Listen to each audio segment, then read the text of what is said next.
എന്നും നമ്മുടെ വീട്ടിലുണ്ടാകുന്ന വെറും 2 സാധനങ്ങൾ ഉപയോഗിച്ചുണ്ടാക്കുന്ന ഒരു അടിപൊളി ഓർഗാനിക് വളം. ഈ വളം എല്ലാ പച്ചക്കറികൾക്കും ചെടികൾക്കും എല്ലാം ഉപയോഗിക്കാം. ഇനിയിപ്പോൾ മഴക്കാലമാണ് വരുന്നത്, അപ്പം ഉണ്ടാകുന്ന പുഴുക്കേടിനെല്ലാം ഈ മരുന്ന് പറ്റും. നാശമായത് ഇതൊക്കെയുള്ള ചീര ഉണ്ടാവുമല്ലോ, നമ്മൾ ഉപ്പേരിക്കൊക്കെ എടുക്കുമ്പോൾ അതിന് ഒഴിവാക്കുന്നതും ഉണ്ടാവും. അല്ലാത്തതായാലും കുഴപ്പമൊന്നുമില്ല, അങ്ങനത്തെ ചീര എടുക്കാം. അപ്പോൾ നമുക്ക് നല്ല ചീര ഉപ്പേരി വെക്കാനും കറി വെക്കാനൊക്കെ എടുക്കുകയും ചെയ്യാം. നാശമായത് കളയേണ്ട എങ്ങനെ ഉപയോഗിക്കുകയും ചെയ്യാം. ഇതൊന്ന് കട്ട് ചെയ്തെടുക്കാം.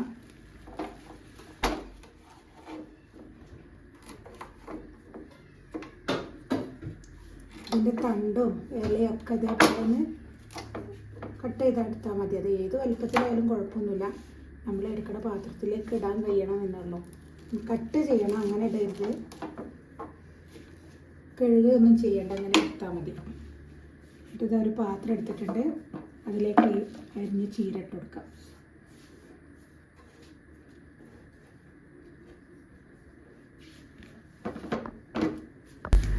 ഇനി ഇതിലേക്ക് ചെറു ചൂടുള്ള വെള്ളമാണ് ഒഴിച്ചു കൊടുക്കേണ്ടത്. ഇതിന് വേണ്ടിയിട്ട് ചുമന്ന ചീരയോ പച്ചച്ചീരയോ ഏത് വേണമെങ്കിലും എടുക്കാം. ഈ ചൂടുവെള്ളത്തിൽ ഒഴിക്കുന്നത് എന്താ വെച്ചാൽ ചെറു ചൂടുവെള്ളം ഒഴിച്ചാൽ മതി. അപ്പോൾ ഇതിലുള്ള എല്ലാ ഗുണങ്ങളും ഈ വെള്ളത്തിലേക്ക് പെട്ടെന്ന് കിട്ടാൻ വേണ്ടിയിട്ടാണ്, അബ്സോർവ് ചെയ്ത് വരാൻ വേണ്ടിയിട്ടാണ് ഇങ്ങനെ ചെയ്യുന്നത്. ഇനി ഇതൊന്ന് നമുക്ക് മൂടി വെക്കാം.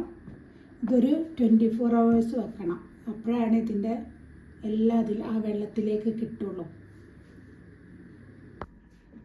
ഇതിപ്പോൾ ഇത് നമ്മൾ എടുത്തു വെച്ചിട്ട് ഒരു ദിവസം ആയിട്ടുണ്ട്. ഇപ്പോൾ കണ്ടില്ലേ, ചീരയൊക്കെ കളർ മാറിയിട്ടുണ്ട്. ഇനി ഇതിലേക്ക് ഒരു ഇതും കൂടെ ചേർത്ത് കൊടുക്കാനുണ്ട്. ഇത് അരി ഉഴുന്നൊക്കെ നമുക്ക് നമ്മൾ ദോശയ്ക്ക് വേണ്ടിയിട്ട് കുതിർത്തി വെച്ചിട്ടുള്ളതാണ്. അപ്പോൾ ഇതിൻ്റെ കുറച്ച് വെള്ളം കൂടെ ഈ ചീര വെള്ളത്തിലേക്ക് ഒഴിച്ചു കൊടുക്കാം. ഇതിൽ ഉലുവയും ഉഴുന്നും പച്ചിരി എല്ലാം കൂടെ 8 മണിക്കൂർ കുതിർത്ത് വെച്ചതാണ് നമ്മൾ ദോശ അരക്കാൻ വേണ്ടിയിട്ട്.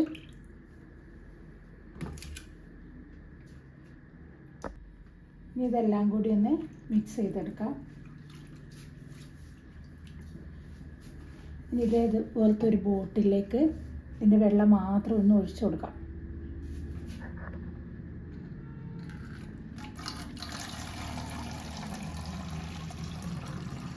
ഒരു ദിവസം ഇതേപോലെ വെച്ചപ്പോൾ ഇതിൻ്റെ വെള്ളത്തിൻ്റെ കളറൊക്കെ ചെറുതായിട്ട് മാറി കിട്ടിയിട്ടുണ്ട്.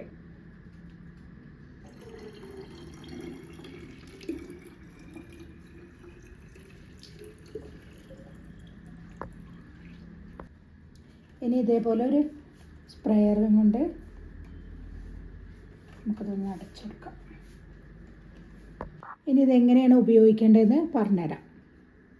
ഇപ്പോൾ ഇതിനാണ് നമ്മൾ ഇത് അടിച്ചു കൊടുക്കുന്നത്. ഇത് ഒരാഴ്ച മുന്നേ ഇതിൻ്റെ അടിയിൽ ഞാൻ ഇതേപോലെ സ്പ്രേ ചെയ്ത് കൊടുത്തിരുന്നു. അതിൻ്റെ ശേഷം നിറച്ചും ചെറിയ തൈകൾ ഉണ്ടായി വന്നിട്ടുണ്ട്. ഇത് ഉപയോഗിച്ച് കഴിഞ്ഞിട്ട് 7 ദിവസം കഴിയും ഇതിൻ്റെ റിസൾട്ട് അറിയാൻ വേണ്ടിയിട്ട്. ഈ ചെടി നമ്മൾ നെയ്ച്ചോറിലിടുന്ന രമ്പ എന്ന് പറഞ്ഞ ചെടിയാണ്. ഇത് പുട്ടിൻ്റെ വെള്ളത്തിലിട്ടിട്ടുണ്ടെങ്കിലും നല്ല സ്മെല്ലും കാര്യങ്ങളൊക്കെ ഉണ്ടാവും. ഇതിന് ഞങ്ങളുടെ നാട്ടിൽ രമ്പ എന്നാണ് പറയൽ.